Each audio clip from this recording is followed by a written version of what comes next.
So, happy midweek sa inyo mga kalamon. Hindi ko sasabihin na another accountability post to, pero it is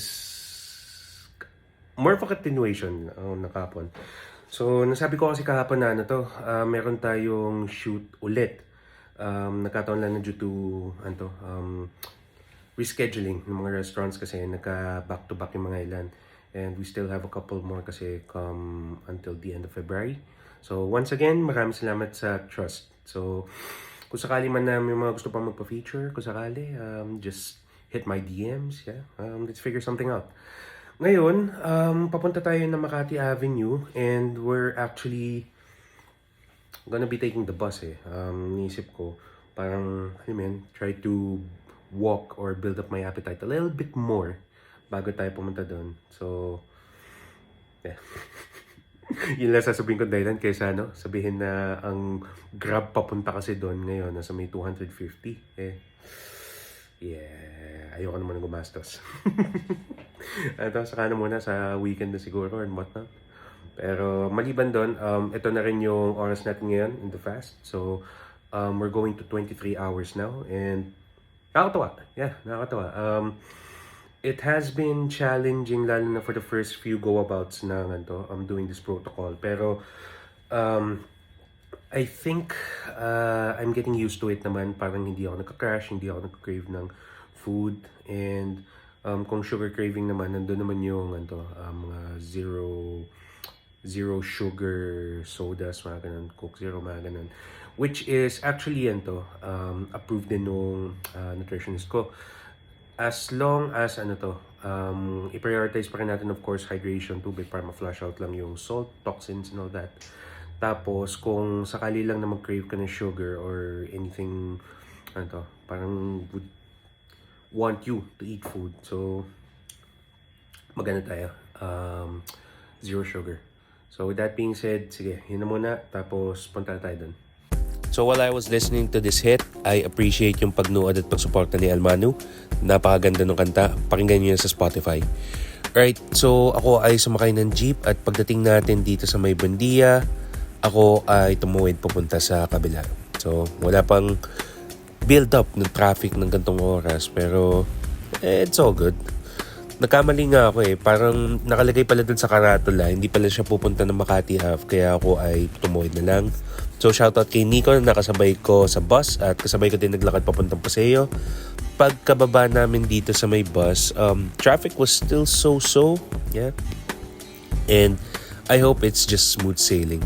Pagdaan namin dito sa may underpass, meron pa art exhibit ng Samsung. Very interesting.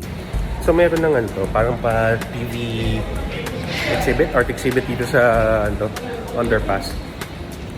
Yeah. There's always something different dito sa Makati. Just blows my mind.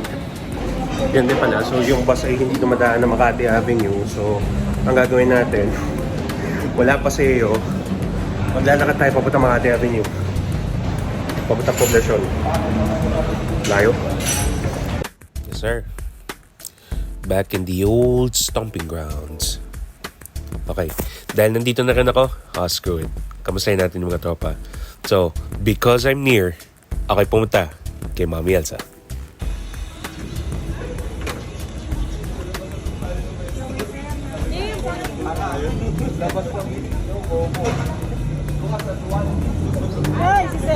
Sakto merenda, so it's tusok time. Yes sir. So, lagay tayo ng manang sauce, their take. Let's do it. Ito talaga yung gusto ko parang the first bite after a long fast. So, unahin natin sa quick.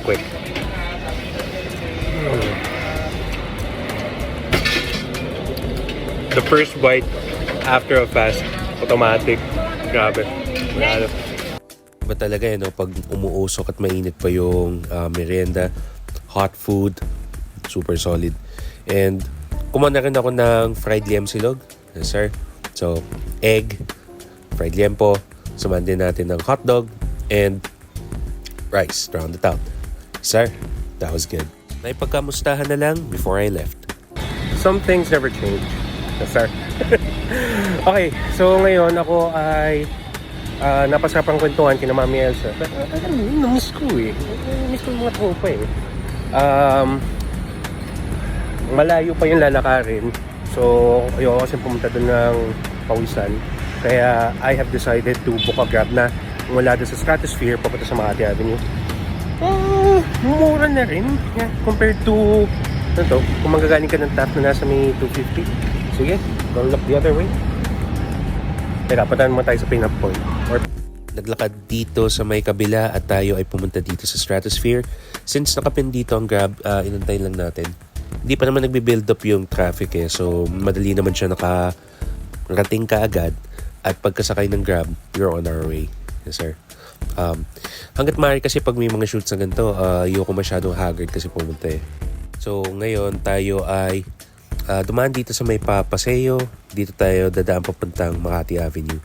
Smooth cruise or smooth sailing lang tayo papunta dun sa venue. So you could check out yung video pretty much soon. Yes, sir. Sobrang solid nito.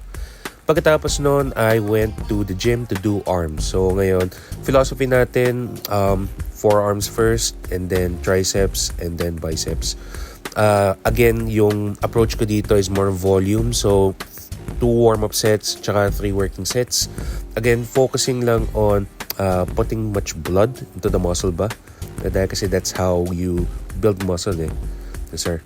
So, not a whole lot of weight. Kung ano lang yung manageable. Kung mabigat at kaya mo mabuo ng mga around 8 to 10 reps, even better. Dito sa biceps kasi, I feel na since no-work ko na kasi siya more than usual. So, not a whole lot of weight para maiwasan din natin yung bicep tear. Dami ko kasi din nakikita na mga nagkakaroon ng ganong injuries So, iniiwasan lang natin siya. Finished with inclined dumbbell curls, sir, to focus on the peak. Follow for more.